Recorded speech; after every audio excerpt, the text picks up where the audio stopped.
Hi everyone, welcome back to Narrative for today. The date is Thursday the 16th of April. I hope you enjoyed drawing your picture for your prediction of what's going to happen in the next part of the story. Remember, if you haven't already, upload it to Class Dojo so I can see. Today's Can I question is this. Can I interpret an illustration? Oh! There are two tricky long words in this can I question. We've got interpret and we've got illustration. Can you remind your grown-up what it means when you interpret? Did you remember? Yes, that's right. When you interpret something, it's just your ideas, isn't it? So if it's different to my ideas, or your grown-up's idea, that's okay, because everybody's interpretation is right. This is the part where you can't get it wrong. Well done. What about this word, this long word, illustration? We've been talking about this for the last few days. Do you remember what it means? Yeah, an illustration's just a posh word, and it means picture or drawing, doesn't it? So in a book, you'd have writing and illustrations or pictures. Well remembered. Let's remind ourselves of the first part of our new text. One night, just as Jim was dozing off, the bed springs creaked. The mattress shook. Dot, dot, dot. Are you ready to find out what's on the next page? Here we go. It was a blue monster. Goodness. Have a little look at this picture. What can you spot?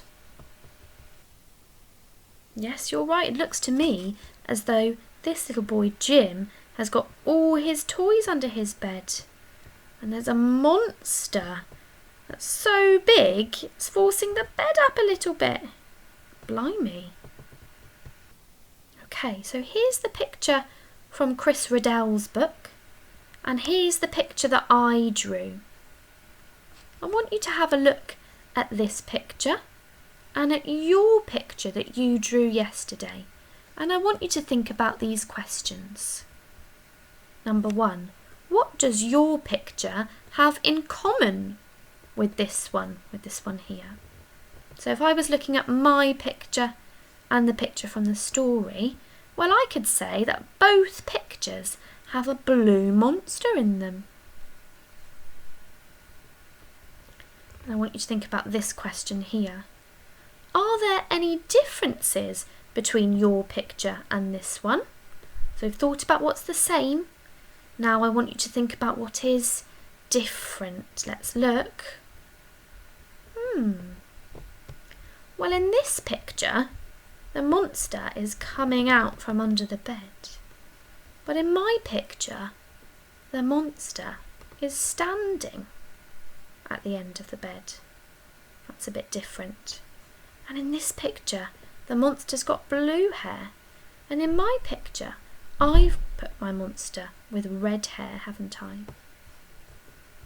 So for this part of the lesson, you're going to need a plain piece of paper and a pencil, just like we have needed before.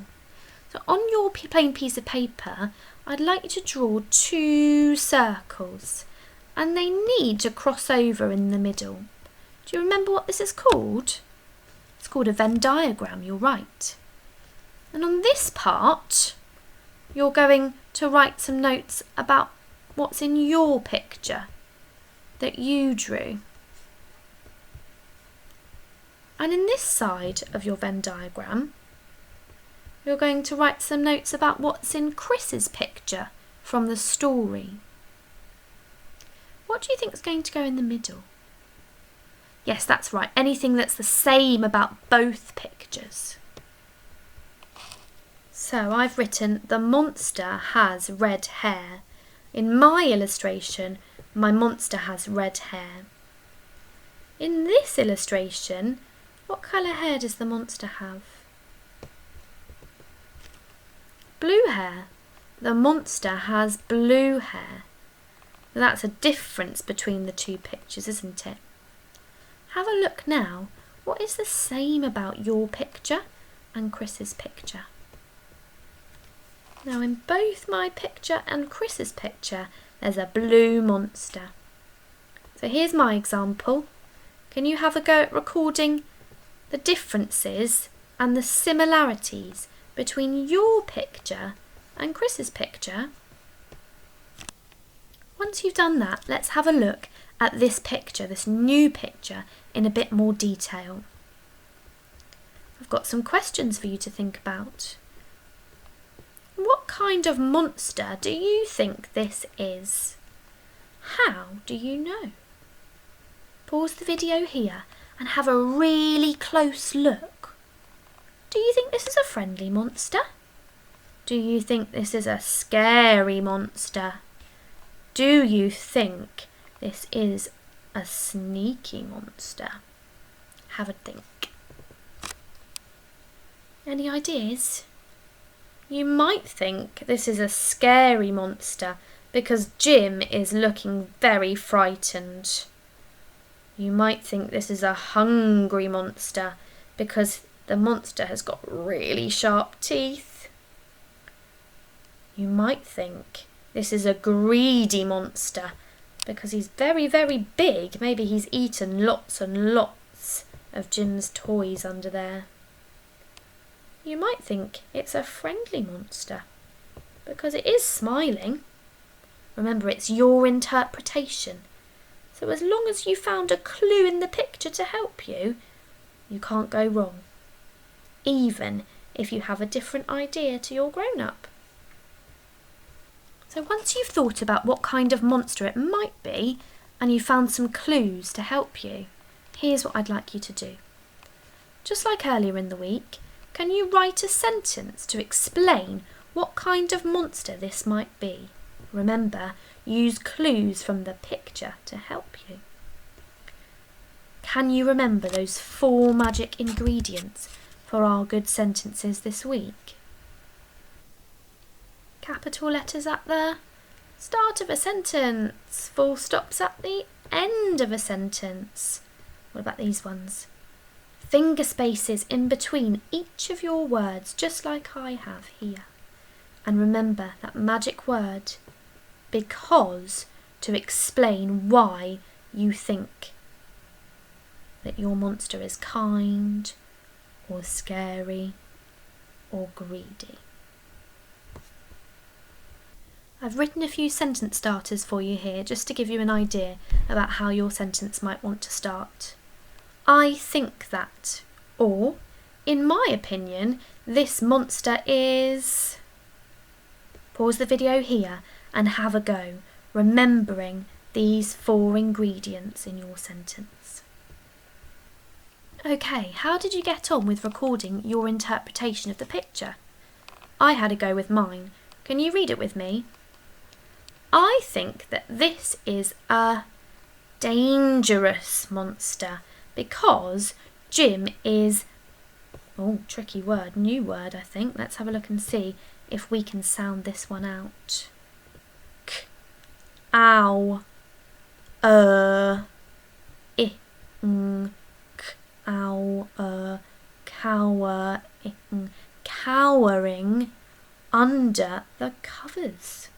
If somebody cowers, it means they're trying to hide under the covers. I think that this is a dangerous monster because Jim is cowering under the covers. What's on the end here? An exclamation mark. It's quite exciting. Let's have a look at those 4 magic ingredients and check that I remembered them. Okay, have I got my capital letters?